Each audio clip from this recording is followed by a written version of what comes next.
Hi friends, welcome to Murthy maths and English channel. Friends, మనం ఈరోజు AP TET DSC రాసే అభ్యర్థుల కోసం 8th class new English text బుక్లో ఉన్నటువంటి వొకాబులరీ గ్రామర్ని డిస్కస్ చేయబోతున్నాం. Already first lesson, second lesson, third lesson కంప్లీట్గా నేర్చుకోవడం జరిగింది. ఈరోజు 4th లెసన్లో ఉన్నటువంటి వొకాబులరీ గ్రామర్ని డిస్కస్ చేద్దాం ఫ్రెండ్స్. 4th లెసన్ ఏంటంటే Bipin Chowdharys lapse of memory అనే లెసన్లో మనకి చాలా ఇంపార్టెంట్ టాపిక్ కూడా ఇవ్వడం జరిగింది. అదేంటంటే సింపుల్ పాస్ట్ టెన్స్ అలాగే ప్రజెంట్ పర్ఫెక్ట్ టెన్స్ యొక్క కంపారిజన్ యూసేజ్ యొక్క డిఫరెన్స్ని మనకి టెక్స్ట్ బుక్లో ఇవ్వడం జరిగింది. చాలా ఇంపార్టెంట్. ఓకేనా?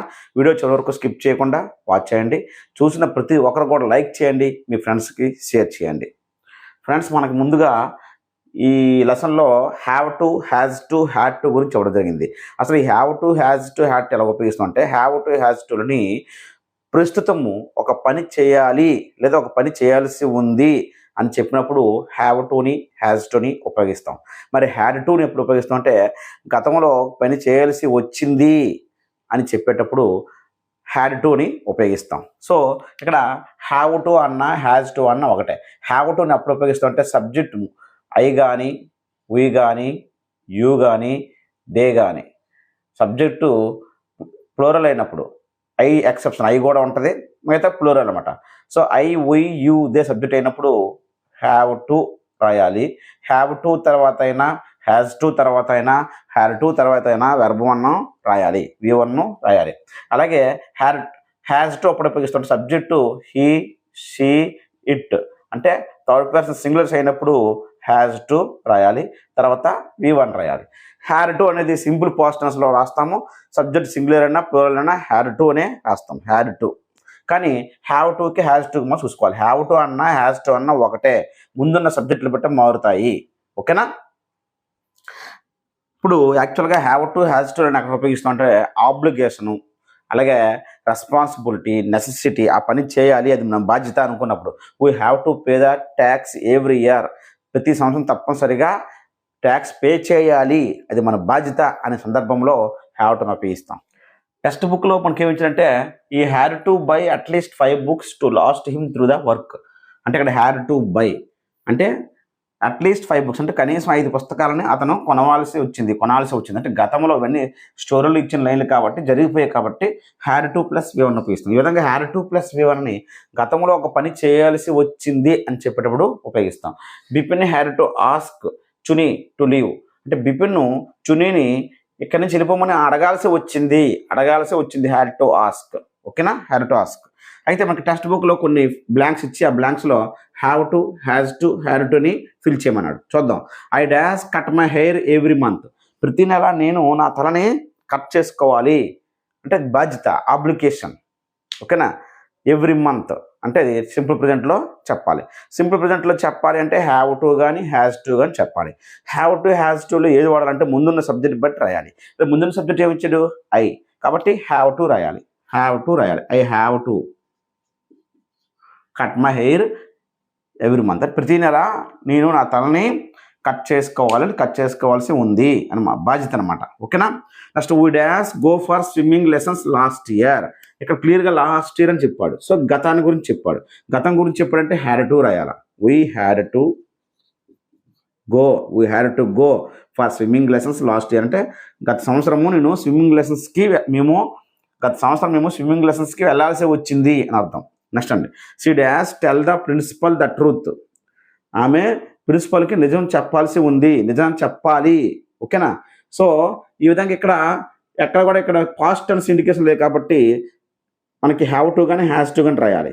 ప్రత్యేకించి పాస్ట్ టెన్స్ సంబంధించిన ఇండికేషన్స్ లాస్ట్ ఇయర్ కానీ, ఎస్టర్డే కానీ, అదే లాస్ట్ మంత్ కానీ, లేదా ఏదో ఒక ఇయర్ లాస్ట్ గతాన్ని సరిపోయిన ఇయర్ కానీ ఏమైనా పాస్ట్ టెన్స్ ఇండికేషన్స్ ఏమైనా ఉంటే హ్యాడ్ టు రాయండి, లేకపోతే హ్యావ్ టు, హ్యాజ్ టు రాయండి. మరి సి ఉంది కాబట్టి ఏం రాస్తాము? ఈ సీట్లో అయితే హ్యాజ్ టు రాస్తాం కాబట్టి has to. She has to tell the principal the truth. ఓకేనా? యాక్చువల్గా ఈ హ్యావ్ టు, హ్యాజ్ టు ఇందాక చెప్పాను ఏంటంటే ఆబ్లిగేషన్స్, అలాగే రెస్పాన్సిబిలిటీస్, నెసెసిటీస్ ఉన్న సందర్భాల్లో ఉపయోగిస్తాను, బాధ్యతలు. ఓకేనా? Next the dash take the baby to the doctor అంటే వాళ్ళు బేబీని డాక్టర్ దగ్గర తీసుకువెళ్ళాల్సి ఉంది అని మీనింగ్. ఎందుకంటే ఇక్కడ ఎక్కడ కూడా పాస్ట్ టెన్స్ లేదు కాబట్టి హ్యావ్ టు కానీ హ్యాస్ టు కానీ లేదు. హ్యావ్ టు కానీ హ్యాస్ టు కానీ రాయాలి. మరి ముందు సబ్జెక్ట్ దే కాబట్టి హ్యావ్ టు రాయాలి. They have to take the baby to the doctor. Would as complaint to the police about the noise.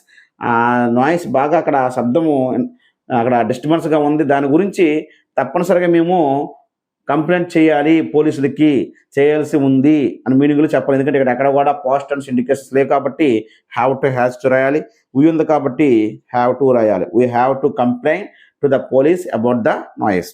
Romit dash finish his homework before he could come out to play. ఇక్కడ క్లియర్గా could come అంటే past టెన్స్లో ఇచ్చాడు could, ఓకేనా. కాబట్టి ఇక్కడ had to రాయాలి. Romit had to finish his homework. I dash repair my cycle yesterday. ఇక్కడ క్లియర్గా పాస్ట్ టెన్స్ ఇచ్చాడు కాబట్టి హ్యాడ్ టు రాయాలి. అంటే నేను నా సైకిల్ నిన్న రిపేర్ చేయాల్సి వచ్చింది అని మీనింగ్లో చెప్పడం జరిగింది. ఇది have to, has to, had to గురించి చెప్పడం జరిగింది. అలాగే టెక్స్ట్ బుక్లో మనకి simple past tense, present perfect tense యొక్క కంపారిజన్ ఇచ్చాడు. చాలా చాలా ఇంపార్టెంట్ టాపిక్. ఇప్పుడు డిస్కస్ చేద్దాం ఫ్రెండ్స్. చూడండి, ఇప్పుడు మనకి ఈ లెసన్లో చాలా ఇంపార్టెంట్ టాపిక్ అంటే సింపుల్ పాస్ట్ టెన్స్కి ప్రజెంట్ పర్ఫెక్ట్ టెన్స్కి మధ్య ఉన్న కంపారిజన్ని చెప్పడం జరిగింది. సో సింపుల్ పాస్ట్ టెన్స్ అంటే మనకు తెలిసిందే, గతంలో జరిగిపోయిన పనులు. అయితే వాటిని ఎలా ఐడెంటిఫై చేస్తాం అంటే ఎగ్జామ్ ఇచ్చినప్పుడు పాస్ట్ టెన్స్ సంబంధించిన పాస్ట్ టైంకి సంబంధించిన ఇండికేషన్స్ ఉంటాయి. అంటే yesterday, last year, last month, in 1990, in 2000, ఓకేనా. అలాగే ఎగో ఉన్న ఆల్రెడీ చెప్పుకున్నాం, ఒక లెసన్లో చెప్పాం మనం సింపుల్ పాస్ట్ టెన్స్ సంబంధించి. ఆ విధంగా పాస్ట్ ఇండికేషన్స్ ఉన్నాయంటే అది సింపుల్ పాస్ట్ టెన్స్లు రాయాలి. సింపుల్ పాస్ట్ టెన్స్ అంటే వెర్బ్ టు రాయాలి. మరి ప్రజెంట్ పర్ఫెక్ట్ టెన్స్ ఎప్పుడు వాడతాం? ఆల్రెడీ నా ఛానల్లో ఇదే టాపిక్ నేను అప్లోడ్ చేయడం జరిగింది, కానీ ఇప్పుడు కొత్త టెక్స్ట్ బుక్లో అదే టాపిక్ని చెప్పడం జరిగింది. చూసారా, ఇప్పుడు ఎన్సీఆర్టీ బుక్స్లో కూడా నేను చెప్పినటువంటి ఈ ఇంపార్టెంట్ రూల్ని ఈరోజు ఈ టెక్స్ట్ బుక్లో కూడా చెప్పడం జరిగింది. చాలా చాలా ఇంపార్టెంట్ రూల్ ఏంటంటే ప్రజెంట్ పర్ఫెక్ట్ టెన్స్ మనం అందరికీ తెలిసింది ఏంటంటే గతంలో ఒక పని స్టార్ట్ అయ్యి అది ఇప్పటికీ కొనసాగితే ప్రజెంట్ పర్ఫెక్ట్లో రాయొచ్చు, ప్రజెంట్ పర్ఫెక్ట్ కంటిన్యూస్లో కూడా రాయొచ్చు. అయితే ఎక్కువగా మనం ప్రజెంట్ పర్ఫెక్ట్ గురించి ఏం నేర్చుకుంటాం? జస్ట్ ఉన్నా, అలాగే జస్ట్ నవ్ ఉన్నా, ఆల్రెడీ ఉన్నా, never, ever, at, YT at ఉన్నా, సిన్స్, ఫర్ ఉన్నా. సిన్స్ అంటే పాయింట్ ఆఫ్ టైం, ఫర్ అంటే పీరియడ్ ఆఫ్ టైం. అంటే పలానా సంవత్సరం నుంచి పనిచేస్తున్నాడు, ఇప్పుడు పనిచేస్తున్నాడు అని అర్థం. ఫర్ సేమ్ అలాగే పీరియడ్ ఆఫ్ టైం, 5 సంవత్సరాలుగా పనిచేస్తూ ఉన్నాడు, ఇప్పుడు పనిచేస్తున్నాడు అర్థం. సో గతంలో పని ప్రారంభమై ఇప్పుడు పనిచేస్తూ ఉంటే ప్రజెంట్ పర్ఫెక్ట్లో చెప్పొచ్చు, ప్రజెంట్ పర్ఫెక్ట్ కంటిన్యూస్లో కూడా చెప్పొచ్చు. ఇప్పుడే జస్ట్ కంప్లీటెడ్ యాక్షన్స్ కూడా ప్రజెంట్ పర్ఫెక్ట్లో చెప్తాం. అయితే ఈ ప్రజెంట్ పర్ఫెక్ట్ యొక్క స్ట్రక్చర్ ఏంటంటే have by has plus V3. Have by has plus V3. దీని ముందే చెప్పాను, హ్యావ్ అన్నా హ్యాజ్ అన్నా ఒకటే, కాకపోతే ముందున్న సబ్జెక్ట్ బట్టి హ్యావ్ రాయాలి, అలాగే హ్యాజ్ రాయాలి. హ్యావ్ ఎప్పుడు రాస్తాం? ముందున్న సబ్జెక్టు ఐ కానీ, వీ కానీ, యూ కానీ, దే కానీ. ముందున్న సబ్జెక్ట్ ప్లూరల్ అయినప్పుడు ఐతో పాటు ఐ సింగులర్ అయినా సరే హ్యావ్ రాయాలి, మిగతా సబ్జెక్టులన్నీ ప్లూరల్ అయినప్పుడు హ్యావ్ రాయాలి. ముందున్న సబ్జెక్టులు సింగులర్ అయినప్పుడు హ్యాజ్ రాయాలి, ఈ, షీ, ఇట్లు. తర్వాత V3 రాయాలి. Have by has plus V3 అనేది ప్రజెంట్ పర్ఫెక్ట్ యొక్క స్ట్రక్చర్. జస్ట్ కంప్లీటెడ్ యాక్షన్స్ గురించి చెప్తుంది. అలాగే past actions with present result అంటే గతంలో పని జరిగిపోద్ది కానీ దాని ఎఫెక్ట్ ఇప్పటికే ఉంటుంది. అటువంటి సందర్భాల్లో కూడా మనము ప్రజెంట్ పర్ఫెక్ట్ టెన్స్ని ఉపయోగిస్తాం. అలాగే past actions with possible reoccurrence in one's life అంటే గతంలో జరిగిన పనులు మన జీవితంలో ఎప్పుడో ఒకసారి సంభవిస్తుంది అనమాట. అర్థమైందా? మళ్ళీ జరగాలంటే అది ఎప్పుడో సంభవిస్తుంది, రేర్ అనమాట. అటువంటి సందర్భాలని అంటే అది అంత ఫీల్ని ఇస్తుంది, దాని యొక్క ఎఫెక్ట్ ఇప్పటికే ఉంటుందని అర్థం. సో రెండింటి మీనింగ్స్ ఒకటే. అటువంటి సందర్భాలలో ప్రజెంట్ పర్ఫెక్ట్ టెన్స్ని ఉపయోగిస్తాం. ఇక్కడ మీకు కొన్ని ఎగ్జాంపుల్స్ చెప్తాను చూడండి. I saw the Taj Mahal last year. Last year అన్నాడు కాబట్టి క్లియర్గా last year, last Sunday, last Monday, yesterday, ago, few months ago, 3 months ago అని, ఇన్ 1990, ఇన్ 2020 అని గతానికి సంబంధించిన ఇండికేషన్స్ ఇస్తే మాత్రం ఇక్కడ వెర్బ్ టు రాయాలి, సింపుల్ పాస్ట్ రాయాలి. So verb two see, saw, seen, verb two. కాబట్టి I saw the Taj Mahal last year correct answer. ఇవన్నీ నా ఛానల్లో అందుబాటులో ఉన్నాయి నెంబర్ ఆఫ్ ఎగ్జాంపుల్స్తో. I have seen the Taj Mahal. ఇక్కడ చూడండి, ఇక్కడేమో I saw the Taj Mahal last year, I have seen the Taj Mahal. ఇక్కడ హ్యావ్ సీన్ అని రాశాను అంటే హ్యావ్ ప్లస్ V3 రాశాను, ప్రజెంట్ పర్ఫెక్ట్లో చెప్పాను. ఎందుకు? ఇక్కడ ఎటువంటి పాస్ట్ ఇండికేషన్ లేదు. దాని అర్థం ఏంటంటే నేను తాజ్ మహల్ చూశాను, అది ఇంకా అది ఎప్పుడైనా నా లైఫ్లో ఎప్పుడో ఒకసారి సంభవించవచ్చు, మరి ఎప్పుడు చూడలేనేమో. దాని ఎఫెక్ట్ ఇప్పటికే నా మైండ్లో ఉంది, దాని యొక్క ఎక్స్పీరియన్స్ ఇంకా నాకు ఉంది అని చెప్పిన సందర్భంలో హ్యావ్ ప్లస్ V3 కానీ హ్యాజ్ ప్లస్ V3 కానీ ప్రజెంట్ పర్ఫెక్ట్లో చెప్తాం. అయితే ఇప్పుడు ఆ సెంటెన్స్లో ఎటువంటి పాస్ట్ ఇండికేషన్స్ ఉండకూడదు. ఎస్టర్డే అని కానీ, లాస్ట్ ఇయర్ అని కానీ, లాస్ట్ మంత్ అని కానీ ఇవేవి ఉండకుండా ఉంటేనే అప్పుడు ఇది ప్రజెంట్ పర్ఫెక్ట్ అవుద్ది. దాని ప్రభావం ఇప్పటికే ఉందని మీనింగ్తో మనం రాయాలి. ఓకేనా? India got independence in 1997. క్లియర్గా 1947లో ఇండియాకి స్వాతంత్రం వచ్చింది అన్నాడు కాబట్టి సింపుల్ పాస్ట్లోనే రాయాలి. V2లో రాయాలి. Got, get, got V2. మరి గెట్ గాట్లో గాట్ కూడా V3 కదా సార్, ఇది V3 అనుకోవచ్చు కదంటే ముందు ఎటువంటి హెల్పింగ్ వర్బ్ లేవు కదా, కాబట్టి ఇది V2 అవుద్ది. చూసారా, 1997లో ఇండియాకి స్వాతంత్రం వచ్చింది, ప్రత్యేకించి పలానా సంవత్సరం అని చెప్పాడు పాస్ట్ ఇండికేషన్. ఇక్కడ చూడండి, ఇండియా హ్యాస్ గాట్ ఇండిపెండెన్స్ అన్నాడు. ఇండియా అనేది సింగులర్ కాబట్టి ముందున్న సబ్జెక్టులు సింగులర్ అయితే హ్యాజ్ ప్లస్ V3 రాయాలి. ముందున్న సబ్జెక్ట్ ఐ కానీ, ఉయ్ కానీ, యూ కానీ, దే కానీ అయితే హ్యావ్ ప్లస్ V3 రాసాం. ఇక్కడేమో ఇండియా సింగులర్ కాబట్టి హ్యాజ్ ప్లస్ V3 రాసాం. సార్ మరి ఇక్కడ ఎందుకు సార్, మరి ఇండియా స్వాతంత్రం వచ్చింది కదా, జరిగిపోయింది కదా, మరి పాస్ట్ టెన్సే కదా, ఇప్పుడు ఎందుకు మరి దాన్ని ప్రజెంట్ పర్ఫెక్ట్లో రాశారు? రీసెంట్గా వచ్చిందా అంటే రీసెంట్గా జరిగినవన్నీ సింపుల్ ప్రజెంట్ పర్ఫెక్ట్ అని కాదు. అంటే మనం ఏం నేర్చుకుంటాం, రీసెంట్గా జరిగేవి జస్ట్ కంప్లీటెడ్ యాక్సెస్ మాత్రమే ప్రజెంట్ పర్ఫెక్ట్ అని నేర్చుకుంటాము. కానీ పాత 10th క్లాస్ ఇంగ్లీష్ టెక్స్ట్ బుక్లో కూడా ఈ పాయింట్స్ ఇచ్చాడు. అది గతంలో జరిగిపోయినప్పటికీ దాని ప్రభావం ఎప్పటికే ఉన్నట్లయితే దాన్ని మన ప్రజెంట్ పర్ఫెక్ట్లో చెప్పాలి. ఆ పని యొక్క ఎఫెక్ట్ ఇప్పటికే ఉంటే. ఓకేనా? Past actions with present result అనమాట. కాబట్టి ఇండియాకి స్వాతంత్రం వచ్చింది, ఇక్కడ ఎటువంటి పాస్ట్ ఇండికేషన్స్ లేదు, ఇన్ 1947 లేదు, కాబట్టి ప్రజెంట్ పర్ఫెక్ట్లో చెప్పాలి. అంటే ఆ స్వాతంత్రం యొక్క ప్రతిఫలాన్ని ఇప్పటికే మనం పొందుతున్నామని. అంటే ఎటువంటి పాస్ట్ ఇండికేషన్స్ లేకపోతే ఆ మీనింగ్ అని అర్థం. ప్రత్యేకించి in 1947, last year, last month, yesterday ఇస్తే మాత్రం సింపుల్ పాస్ట్లో రాయండి, V2 రాయండి. అది లేకపోతే మాత్రం అక్కడ have by has plus V3 రాయండి. Next, it has rained, the ground is wet. చూసారా, ఇట్ హ్యాస్ రెయిన్డ్, వర్షం పడింది, ద గ్రౌండ్ ఈజ్ వెట్ అంటే గ్రౌండ్ యొక్క తడిగా ఉంది. సో వర్షం పడింది, జరిగిపోయింది. యాక్చువల్గా ప్రజెంట్ పర్ఫెక్ట్ కూడా జరిగిపోయిందే, జస్ట్ కంప్లీటెడే. దాని ప్రభావం ఇప్పటికే ఉంది, ఇప్పటికీ గ్రౌండ్ తడిగా ఉంది. సో నిన్న రాత్రి ఎప్పుడు పడింది వర్షం, ఇప్పటికీ తడిగా ఉందంటే దాని ప్రభావం ఇప్పుడు ఉన్నట్టే. కాబట్టి రాత్రి పడిందని పాస్ట్ టెన్స్లో చెప్పకూడదు, ప్రజెంట్ పర్ఫెక్ట్లో చెప్పాలి. దాని ప్రభావం ఇప్పటికే ఉంది, గ్రౌండ్ తడిగా ఉంది కాబట్టి ఇట్ హ్యాస్ రెయిన్డ్ అని అనాలి. ఈ suppose I met with an accident అన్నాం, నాకు యాక్సిడెంట్ జరిగింది. ఎస్టర్డే అన్నారు అక్కడ. I met with an accident yesterday, నిన్న నాకు యాక్సిడెంట్ జరిగింది. ఎస్టర్డే అనడం వల్ల నిన్న అని, ఎస్టర్డే అనడం వల్ల అక్కడ V2 రాసాం. నిన్నని ప్రత్యేకించి చెప్పాం, yesterday I met with an accident అని. అదే అక్కడ ఎస్టర్డే కానీ ఎటువంటి ఇండికేషన్స్ లేకపోతే I have met with an accident అనాలి. నాకు యాక్సిడెంట్ జరిగింది నిన్న అంటే దాని ప్రభావం ఇప్పటికే ఉంది, దానికి ఇంకా నేను హాస్పిటల్లో ఉన్నాను, లేకపోతే ఇంకా ఇబ్బంది పడుతున్నాను, ఆ రక్తం ఇంకా కంట్రోల్ అవ్వలేదు, ఏదో మొత్తం మీద దాని ప్రభావం ఇప్పటికీ ఉంది. Past access with present result. I have met with an accident అనాలి. ఎప్పుడు పక్కన పాస్ట్ ఇండికేషన్స్ లేకపోతే ప్రజెంట్ పర్ఫెక్ట్లో చెప్పాలి. అక్కడ ఎస్టర్డే కానీ, లాస్ట్ మంత్ అని కానీ, లాస్ట్ సండే అని ఇస్తే మెట్ V2 రాయాలి. ఓకేనా? ఆ విధంగా మనం ప్రజెంట్ పర్ఫెక్ట్ని యూజ్ చేస్తాం. ఓకేనండి? ఇప్పుడు టెక్స్ట్ బుక్లో ఏమి ఇచ్చినది డిస్కస్ చేద్దాం. టెక్స్ట్ బుక్లో మనకి ఏమి ఇచ్చాడంటే 2 కాలమ్స్ ఇచ్చాడు, ఏ బి అని. అందులో ఒక పక్క సింపుల్ పాస్ట్, ఒక సింపుల్ ప్రజెంట్ పర్ఫెక్ట్ గురించి ఇవ్వడం జరిగింది. చూద్దాం. I saw this movie yesterday అన్నాడు కాబట్టి ఇక్కడ verb to రాశాడు సింపుల్ పాస్ట్లో. చెప్పండి ఇందాక పాస్ట్ టెన్స్ ఇండికేషన్స్ ఉన్నాయంటే సింపుల్ పాస్ట్లో రాయాలి, verb to రాయాలి. Bipin Babu worked here for a week last year. చూడండి, లాస్ట్ ఇయర్ అని క్లియర్గా అన్నాడు కాబట్టి ఇక్కడ verb to రాయాలి, verb to. ఓకేనా? Next, Chunilal wrote to a publisher last week పబ్లిషర్కి ఒక లెటర్ అయితే రాశాడు. ఓకేనా? సో ఇక్కడ verb to రాశాడు, ఎందుకంటే లాస్ట్ వీక్ అని క్లియర్గా చెప్పాడు కాబట్టి.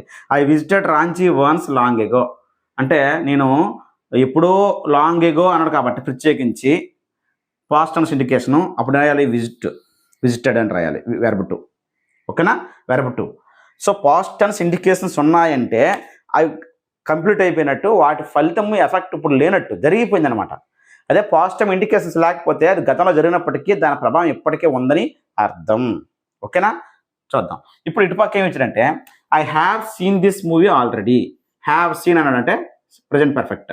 ఆల్రెడీ ఉంటే మనం చెప్పుకున్నాం, ఆల్రెడీ ఉన్నా, సిన్స్ ఉన్నా, ఫర్ ఉన్నా, జస్ట్ ఉన్నా, జస్ట్ నవ్ ఉన్నా, ఇవన్నీ వస్తే మనకి ఏమొస్తాయని చెప్పాను, ప్రజెంట్ పర్ఫెక్ట్ చెప్పాం, కానీ I have seen this movie already అంటే నేను ఆల్రెడీ ఆ మూవీ చూసాను అంటే ఇక్కడ మనకి పాస్ట్ అనేసి ఇండికేషన్స్ ఎట్ లేవు. ఎస్టర్డే అని కానీ, ఎస్టర్డే నైట్ కానీ, లాస్ట్ సండే అని కానీ ఎటువంటి లేవు. అంటే దీని అర్థం ఏంటంటే ఆ మూవీ నేను ఆల్రెడీ చూసిస్తాను, ఆ మూవీ ఇప్పటికీ నా మైండ్లో ఉంది, ఆ స్టోరీ ఇంకా నాకు ఆ ఎఫెక్ట్ నాపై ఉంది అని చెప్పడం అని మీనింగ్ అన్నమాట. దాని మీనింగ్ ఏంటంటే ఆల్రెడీ ఆ మూవీ చూసినప్పటికీ I have watched the movie అంటే నేను ఆ మూవీ చూశాను, దాని ప్రభావం ఎప్పటికీ ఉంది, ఆ మూవీ స్టోరీ ఇంకా నా మైండ్లో ఉందని. I watched the movie yesterday అని అనుకోండి, నేను చూస్తాను అంటే ఆ మూవీని అంతగా మైండ్లో లేనట్టు, ఆ మూవీ ఎఫెక్ట్ ఇప్పటికీ లేనట్టు అర్థం. వాచ్డ్ ద మూవీ ఎస్టర్డే అంటే. సో ఇక్కడ ప్రజెంట్ పర్ఫెక్ట్ వర్డ్ అంటే గతంలో పని జరిగినప్పటికి కూడా దాని యొక్క ఎఫెక్ట్ ఇప్పటికే ఉంటుంది అని అర్థం. ఓకేనా, చూడండి. బిపిన్ బాబు హ్యాస్ వర్క్డ్ హియర్ సిన్స్ 2003 అంటే 2003 నుంచి అతను పనిచేస్తూనే ఉన్నాడని. ఇక్కడ has worked, has plus V3 ఎందుకంటే ముందు ఉన్నది సింగులర్ కాబట్టి హ్యాజ్ ప్లస్ V3, అయి ఉంటే హ్యావ్ ప్లస్ V3. ఓకేనా, have seen, has worked since 2003 నుంచి అతను పనిచేస్తూ ఉన్నాడని. ఇక్కడ దాని అర్థం ఏంటంటే ఒక పని గతంలో ప్రారంభమై ఎప్పటికీ కొనసాగుతూ ఉంటే ప్రజెంట్ పర్ఫెక్ట్లో అని చెప్పొచ్చు. సిన్స్ ఫర్ ఇచ్చినప్పుడు ప్రజెంట్ పర్ఫెక్ట్లో అని చెప్పొచ్చు, ప్రజెంట్ పర్ఫెక్ట్ కంటిన్యూ అని చెప్పొచ్చు. ఆప్షన్స్ ఇచ్చేటప్పుడు ఏదో ఒకటే ఇస్తాడు సిన్స్ ఫర్తో. ఓకేనా, హ్యాస్ బీన్ వర్కింగ్ అని చెప్పొచ్చు, హ్యాస్ వర్క్డ్ అయినా చెప్పొచ్చు. Chunilal has return to a publisher. ఇక్కడ ఏంటంటే Chunilal road to a publisher last week అన్నాడు, ఇక్కడేమో Chunilal has return to a publisher అన్నాడు, ఇక్కడ హ్యాస్ ప్లస్ V3 అన్నాడు. దీని అర్థం ఏంటి? దీనికి ఏంటంటే లాస్ట్ వీక్ అని ప్రత్యేకించి చెప్పాడు కాబట్టి సింపుల్ పాస్ట్, ఇక్కడ ఎటువంటి పాస్ట్ ఇండికేషన్ లేదు కాబట్టి ఇది ప్రజెంట్ పర్ఫెక్ట్. అంటే లెటర్ రాశాడు, పబ్లిషర్కి రాశాడు, కానీ అతని నుంచి ఇంక రిప్లై రాలేదు. ఇక్కడ లాస్ట్ వీక్ రాశాడంటే దాని అర్థం ఏంటి? రాయడము, రిప్లై రావడము అంతా దానికి సంబంధించిన కంప్లీట్ ప్రాసెస్ అయిపోయింది. ఇక్కడ దాని అర్థం ఏంటంటే ఇంకా ప్రాసెస్ అవ్వలేదు, దాని నుంచి రిప్లై ఏదో రాలేదు, ఇంకా దాని ప్రాసెస్ ప్రభావం ఇంకా ఇప్పటికి ఉందని అర్థం. I have visited Ranchi once before. చూడండి, I have visited Ranchi once before అన్నాడు. ఇక్కడ ఎటువంటి పాస్ట్ టైం ఇండికేషన్స్ లేవు. ఎస్టర్డే కానీ, లాస్ట్ ఇయర్ కానీ, ఇన్ 2020 కానీ ఇటువంటివి లేవు. అలాంటప్పుడు ప్రజెంట్ పర్ఫెక్ట్ రాయాలంటే ఆ రాంచీ నేను విజిట్ చేశాను, దాని యొక్క ప్రభావము, దాని యొక్క మెమరీస్ ఇంకా నాకు ఉన్నాయి, అర్థమైందా? దాని యొక్క ఫీల్ ఇంకా ఇప్పటికే ఉందని అర్థం, అర్థమైందా? దాని యొక్క ఎక్స్పీరియన్స్ ఇంకే ఉందని అర్థం. అలాగే అది ఎప్పుడైనా భవిష్యత్తు గతంలో అది జరిగినప్పటికీ ఎప్పటికైనా సరే అది విజిట్ చేయడం అనేది ఎప్పుడైనా ఒకసారి జరుగుతుంటుంది, రెగ్యులర్గా జరగదనమాట. తాజ్మహల్ విజిట్ చేయడము అలాంటివి, లేదా వాటి యొక్క ప్రభావం ఇప్పటికీ నా మైండ్లో ఉంది, వాటి మెమరీస్ ఇంకా నాతో ఉన్నాయని అర్థం. ఇక్కడ I have visited Ranchi once before అంటే అదే I have visited Ranchi last year అనకూడదు, I visited Ranchi last year అనాలి. ఎందుకంటే ప్రత్యేకించి లాస్ట్ ఇయర్ అని చెప్పాం కాబట్టి అక్కడ V2 చెప్పాలి. ఓకేనా, టెక్స్ట్ బుక్లో ఇచ్చినట్టు which column tells us that Bipin Babu is still working at the same place. ఇందులో ఏ కాలము బిపిన్ బాబు ఈ still working at the same place, అదే ప్లేస్లో ఇంకా పనిచేస్తూ ఉన్నాడు ఏది తెలియజేస్తుంది మనకి? ఇక్కడ ఈ రెండో కాలం తెలియజేస్తుంది, బిలో రెండో కాలం. ఎందుకంటే బిపిన్ బాబు హ్యాస్ వర్క్డ్ హియర్ సిన్స్ 2003. ఓకేనా, ఈ స్టిల్ వర్కింగ్ ఇప్పటికి పనిచేస్తున్నాడు అని అర్థం. Which column suggest that Chunilal is now waiting for a reply from the publisher. ఇంకా వెయిట్ చేస్తున్నాడు రిప్లై కోసం. అదే కాలము, ఇది మూడో కాలం, బిలో మూడో కాలం తెలియజేస్తుంది. ఎందుకంటే పబ్లిషర్కి లెటర్ రాస్తే కానీ ఇంకా రిప్లై రాలేదు, అందుకే ఇక్కడ ప్రజెంట్ పర్ఫెక్ట్లో చెప్పాడు. అందుకే ఇక్కడ పాస్ట్ ఇండికేషన్స్ ఏట్ లేవు. పాస్ట్ ఇండికేషన్స్ ఇక్కడ లాస్ట్ వీక్ అని ఇచ్చాడు అంటే ఆ రిప్లై రావడము, అతను రాయడము అన్నీ అయిపోయాయి అనమాట. ఓకేనా, which column suggest that the person still remembers the movie he saw. అంటే ఏ పర్సన్ ఇంకా మూవీ ఏ మూవీ చూసాడో ఆ మూవీని ఇంకా గుర్తు తెచ్చుకుంటున్నాడు, ఆ మూవీ ఎఫెక్ట్ ఇంకా అతని మైండ్లో ఉంది అంటే ఏ కాలం అండి? ఇక్కడ first column, I have seen the movie already. ఓకేనా, I have watched the movie. ఓకేనా, అంతేగాని I watched the movie yesterday అనాలి, I watched the movie yesterday అనాలి, I have watched the movie అనాలి. అక్కడ ఎటువంటి పాస్ట్ ఇండికేషన్స్ లేకపోతే I have watched the movie అనాలి. ఓకేనా, next which column suggest that person still remember the movie is already చెప్పాం. ఇంకా మూవీ యొక్క ఎఫెక్ట్ ఇంకా మైండ్లోనే గుర్తుకొస్తుంటారు. ఎవరికి? అదే కాలం అంటే ఫస్ట్ కాలం బిలోనే. Which column suggest that the experience of visiting Ranchi is still fresh in the speaker's mind. అంటే రాంచీని విజిట్ చేసినటువంటి ఎక్స్పీరియన్స్ అనుభవం ఇంకా మైండ్లో ఫ్రెష్గా ఉంది అతనికి. అదేదంటే మనకి ఇది అనమాట. I have visited Ranchi, I have visited Taj Mahal, I have visited Mumbai, I have visited Agra అన్నమాట. దాని అర్థం ఏంటంటే వాటి యొక్క మెమరీస్ ఇంకా ఫ్రెష్గా నా మైండ్లో ఉన్నాయి అని అర్థం. లేదా ఒకవేళ ఆల్రెడీ చూసి ఆ విషయం మర్చిపోయి దాని యొక్క ఫీలింగ్ ఇప్పటికీ లేకపోతే సింపుల్ పాస్ట్లో చెప్పాలి, పక్కన పాస్ట్ ఇండికేషన్ ఉండాలి. I visited Taj Mahal last year, I visited Agra last month. ఓకేనా, అది రెండింటికి డిఫరెన్స్ అనమాట. V2 రాసామంటే అక్కడ పాస్ట్ ఇండికేషన్స్ ఉంటాయి, పాస్ట్ ఇండికేషన్ లేకపోతే ప్రజెంట్ పర్ఫెక్ట్లో రాయాలి. దాని మీనింగ్ ఏంటంటే వాటి memories past access with present result, గతంలో జరిగినప్పటికీ వాటి యొక్క దాని యొక్క రిజల్ట్ ఇప్పటికే ఉంటుందని మీనింగ్. అది టెక్స్ట్ బుక్లో మనకి ఇవ్వడం జరిగిందండి. ఓకేనా ఫ్రెండ్స్, ఇక్కడ మనకి ఇదే లెసన్లో ఆల్ఫాబెటికల్ ఆర్డర్ సంబంధించి ఇడియమ్స్ని డిక్షనరీలో మనం ఏ విధంగా సెర్చ్ చేయాలి, అంటే ఏ పదం సెర్చ్ చేయాలన్నా డిక్షనరీలో ఆల్ఫాబెటికల్ ఆర్డర్లో ఉంటాయి. ఒక వర్డ్ బీతో ఉందనుకోండి, సో బీతో ఉన్న పదాలు, సపోజ్ బ్రేక్ ఉందనుకో బీఆర్తో వచ్చిన పదాలన్నీ ఒక దగ్గర ఉంటాయి ఆల్ఫాబెటికల్ ఆర్డర్లో. తర్వాత సితో, తర్వాత డీతోని. మరి ఇడియం ఇచ్చినప్పుడు, ఇడియం అంటే ఒక పదం ఉండదు, అది సామెత కాబట్టి, మరి దాన్ని ఎలా సెర్చ్ చేయాలని ఇక్కడ మనకి ఇవ్వడం జరిగింది. ఎలాగంటే ఇడియం ఇచ్చినప్పుడు ఇడియంలో ఉన్నటువంటి ఆర్టికల్స్ని కానీ ప్రిపోజిషన్స్ కానీ మనం పరిగణలోకి తీసుకోకూడదు. స్టార్టింగ్లో ఆర్టికల్ ఉన్నా ప్రిపోజిషన్స్ ఉన్నా దాన్ని మనం పరిగణలోకి తీసుకోకూడదు. మరి దేన్ని తీసుకోవాలంటే ఆ ఇడియంలో ఉన్నటువంటి ఫస్ట్ నౌన్ కానీ, ఇడియంలో ఏదైనా స్టార్టింగ్లో ఉండే నౌన్ కానీ, స్టార్టింగ్లో వచ్చిన యాడ్జెక్టివ్ కానీ, స్టార్టింగ్లో వచ్చిన యాడ్వర్బ్ను కానీ చెక్ చేసి దానిని మనం సెర్చ్ చేయాలి డిక్షనరీలో. అంటే ఇడియంలో ఉన్నటువంటి ఫస్ట్ నౌను, అంటే ఇడియం ఉన్నదనుకోండి, అందులో ఫస్ట్ నౌన్ వస్తే నౌను, యాడ్జెక్టివ్ వస్తే యాడ్జెక్టివ్, యాడ్వర్బ్ వస్తే యాడ్వర్బ్, ఫస్ట్ ఏది వస్తుంది దాన్ని బట్టే మనం సెర్చ్ చేయాలి ఆల్ఫాబెటికల్ ఆర్డర్లో అని చెప్పడం జరిగింది. చూద్దాం. At or from close quarters అన్నాడు. యాట్ ఆర్ ఫ్రమ్ అంటే దీన్ని బట్టి చేయడానికి లేదు, ఎందుకంటే ప్రపోజిషన్స్. మరి ఇక్కడ క్వార్టర్స్ అనేది నౌనుకు ముందు ఏమవుద్ది యాడ్జెక్టివ్. సో ఈ రెండిట్లో ఇది యాడ్జెక్టివ్, ఇది నౌను. ఫస్ట్ వచ్చింది ఏంటి ఇక్కడ, ఫస్ట్ వచ్చిందనే మనం యాడ్జెక్టివ్. నౌన్ ఫస్ట్ వస్తే నౌనే, యాడ్జెక్టివ్ ఫస్ట్ వస్తే యాడ్జెక్టివే, యాడ్వర్బ్ ముందు వస్తే యాడ్వర్బ్నే సెర్చ్ చేయాలి. కాబట్టి క్లోజ్ బట్టి చేయాలి అక్కడ, క్లోజ్ బట్టి. ఓకేనా, క్లోజ్ బట్టి చేయాలి అక్కడ. నెక్స్ట్ అండి, break into a smile. Break into a smile, ఇక్కడ ఇంటూ అనేది ప్రిపోజిషను, ఇక్కడ స్టార్టింగ్, ఇక్కడ స్మైల్ అనేది నౌను, కానీ ఇదే బ్రేక్ అనేది వెర్బ్. ఈ రెండిట్లో ముందు వచ్చింది వెర్బ్ ముందు, ఏది ముందు వస్తే అదే. సో బ్రేక్ బట్టి ఇక్కడ చెప్పాలి, బ్రేక్ బట్టి సెర్చ్ చేయాలి. వెర్బ్ నౌన్ రెండో వచ్చే కానీ ముందు వచ్చింది తీసుకోవాలి, ఫస్ట్దే. క్యారీ ఆన్ అనేది ఇక్కడ ప్రపోజిషను, ముందు వచ్చింది వెర్బ్ కాబట్టి క్యారీ బట్టి మనం చెక్ చేయాలి, అప్పుడు దొరుకుతుంది మనకి ఆన్సర్ డిక్షనరీలో. హ్యావ్ ఏ క్లీన్ రికార్డ్, ఇది హెల్పింగ్ వెర్బ్, ఇది అవసరం లేదు, ఇది ఆర్టికల్ అవసరం లేదు. క్లీన్ రికార్డ్ అనేది నౌను, క్లీన్ అనేది యాడ్జెక్టివ్. ఇక్కడ యాడ్జెక్టివ్, నౌన్కి ముందు ఉంది అంటే అది యాడ్జెక్టివ్. ఓకేనా, నౌన్ని మోడిఫై చేస్తుంది అర్థం, నౌన్ని మోడిఫై చేస్తుంది కాబట్టి క్లోజ్ అనేది యాడ్జెక్టివ్. ఇక్కడ ముందు ఈ రెండిట్లో ఏది ముందు వచ్చింది యాడ్జెక్టివ్, కాబట్టి క్లీన్ బట్టి మనము డిక్షనరీలో వెరిఫై చేయాలి. Next, beat about the bush. Beat అనేది వెర్బ్ ముందే వచ్చింది కాబట్టి వెర్బ్ బట్టి చేసేయండి. ఇంకెందుకు బీట్, ఏది ముందు వస్తే నౌన్ ముందు వస్తే నౌన్ బట్టి, యాడ్జెక్టివ్ ముందు వస్తే యాడ్జెక్టివ్ బట్టి, యాడ్వర్బ్ ముందు వస్తే యాడ్వర్బ్ బట్టి మనము ఆల్ఫాబెటికల్ ఆర్డర్లో సెర్చ్ చేయాలి. ఒకవేళ ఆర్టికల్స్ ప్రపోజిషన్ స్టార్టింగ్ ఉన్నా వాటిని మనం పరిగణలోకి తీసుకోకూడదు. ఓకేనా, ఇప్పుడు వీటికి మనం ఆల్ఫాబెటికల్ ఆర్డర్ రాద్దాం. ఇది క్లోజ్, ఇది బ్రేక్, ఇది క్యారీ, ఇది క్లీన్, ఇది బీట్. ఆల్ఫాబెటికల్ ఆర్డర్ అనేసరికి ఫస్ట్ బి వస్తుంది. బి అవుతుంది ఇక్కడ బ్రేక్ బీట్. మరి రెండు బీలు సమానం ఉన్నాయి, రెండిట్లో బీలు సమానం ఉన్నప్పుడు రెండోది ఏంటంటే ఇక్కడ ఆరు, ఇక్కడ ఈ ఉంది. సో ఆర్ ఈలు ఏది ముందు వస్తుంది ఈ, కాబట్టి బీట్ ముందు వస్తుంది, తర్వాత బ్రేక్ వస్తుంది. తర్వాత ఇది అయిపోయింది. సితో మీద సి. ఇందులో ముందు స్టార్టింగ్ లెటర్స్ అనేది ఈక్వల్ ఉన్నాయి. అప్పుడు రెండో లెటర్ చూడండి,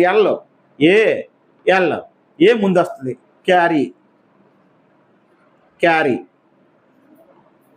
నెక్స్ట్ ఈ రెండిట్లో చూడండి, క్లీన్ క్లోజ్లో సిఎల్ ఈక్వల్ ఉన్నాయి. మూడోది ఓ, ఇక్కడ మూడోది ఈ.